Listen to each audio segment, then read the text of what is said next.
10 வயசு இருக்கும் அந்த பையனுக்கு. ஸ்கூல் முடிஞ்சோடனே அவசர அவசரமாக அவன் கிளாஸ்லேருந்து தம்பி தங்கச்சி கிளாஸ்க்கு போய் அவங்களையும் கூட்டிகிட்டு வீட்டுக்கு போகிறான். வீட்டுக்கு போயிட்டு அவங்க அம்மா சாப்பிட சொல்கிறாங்க. அம்மா டைம் ஆச்சு, அப்பா அங்கே போயிடுவார், நான் சீக்கிரம் போகணும் அப்படின்னோடனே 4 வாய் சாப்பிடு அப்படின்னு அவசர அவசரமாக அவனுக்கு ஊட்டி விட்றாங்க. அவனும் சாப்பிட்டுட்டு வேகமாக போகிறான்.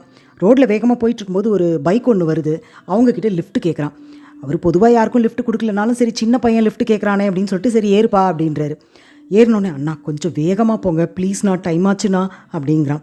ஏன்பா என்ன பிரச்சனை, ஏன் அவசரப்படுற அப்படின்னு கேட்டதுக்கு, அண்ணா எங்கள் அப்பா கூலி வாங்கினார்னா உடனே நேராக டாஸ்மாக்கு போயிடுவாருண்ணா, அதுக்குள்ளே நான் போயிட்டேன்னா அவர் என்னை பார்த்துருவார், என் முகத்தை பார்த்தாருன்னா கம்முன்னு வீட்டுக்கு வந்துடுவார்ண்ணா, என் மேலே அவருக்கு ரொம்ப பாசம்ண்ணா, வீட்டு செலவுக்கு காசு வேணும்ண்ணா, அதுக்கு தான்ண்ணா சொல்கிறேன் அப்படின்னு சொல்கிறான். அவருக்கு ரொம்ப மனசு கஷ்டமாயிடுது. வேகமாக கொண்டு போய் அவங்க அப்பா கிட்ட விட்டுடுறாரு. சம்பாதிக்கிறத நேராக கொண்டு போய் டாஸ்மாகில் கொட்டுறவங்க கிட்ட சண்டை போட்டு ஒரு பிரயோஜனமும் இல்லை. அதுக்கு பதிலாக அன்பையும் பாசத்தையும் எக்கச்சக்கமாக கொடுத்து பாருங்கள், திருந்துறதுக்கு கொஞ்சமாவது வாய்ப்பு இருக்கும்.